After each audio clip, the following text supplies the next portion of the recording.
you need to understand can be listened to over and over again, and you get a better understanding of what exactly the PMBOK guide is talking about, such that when you pick up the PMBOK guide, it becomes, oh, no-brainer, that's what they mean. It becomes easy for you.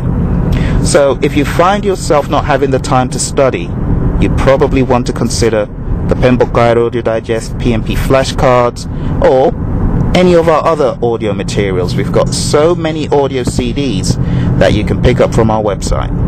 So that should be your next strategy. After you have done the mock exams and the quizzes, you need to keep on listening over and over again to the different material. Make sure that you understand what exactly is in the PMBOK guide. Make sure you understand the big picture of project management as it's broken down into process group, knowledge area, process, input, tool and technique, and output.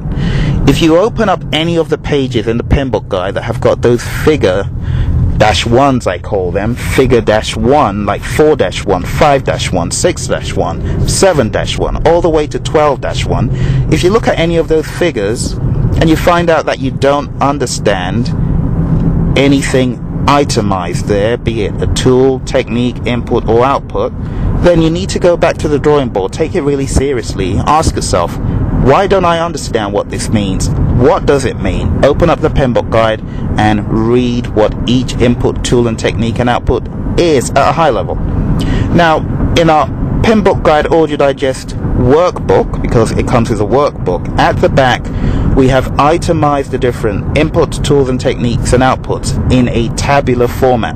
So you can go through the whole table per knowledge area and immediately identify, what don't I know here? Oh, I don't know that input, or I don't know that output. I need to go study it more.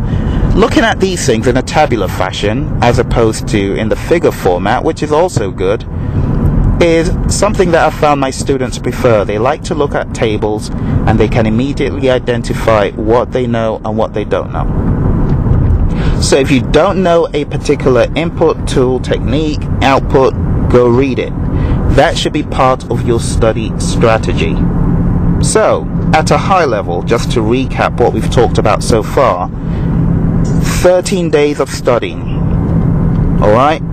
Chapter 1, 2, 3, all the way to Chapter 12 in the PMBOK guide. Chapters 1, 2, and 3 should take you a day, but if you want to stretch it out, that's fine.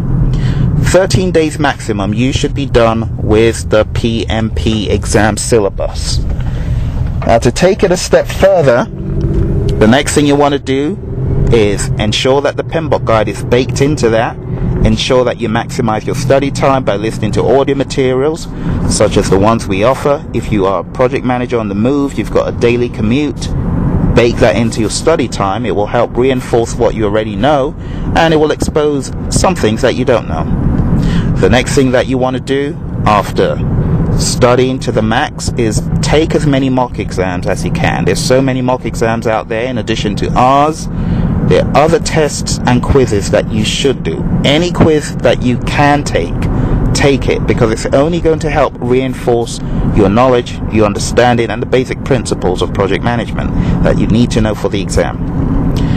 The next step of your strategy after doing all these quizzes is have a final boot camp stamina building session, because remember, you're going to be sitting down for 4 hours in front of that computer monitor.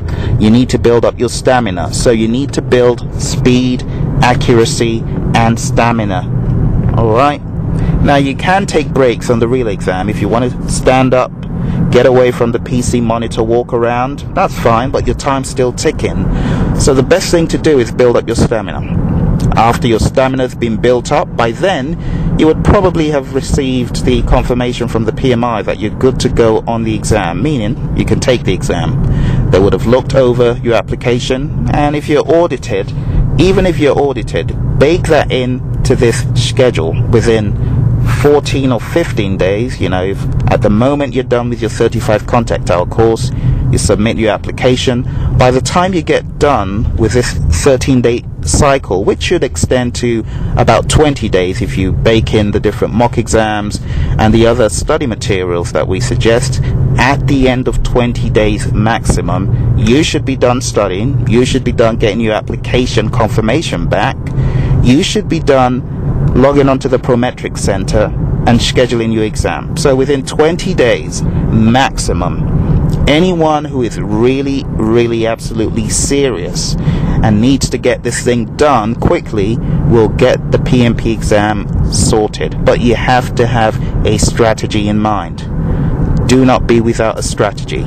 Again, visit www.praizion.com, praizion.com, for more project management, Microsoft Project, and anything after the PMP exam you need to know. Feel free to contact us about that.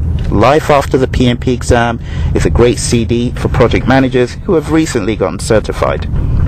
All the best to you in your endeavors, and let us know how you are performing. Let us know if you've got any questions on the PMP exam. www.praizion.com.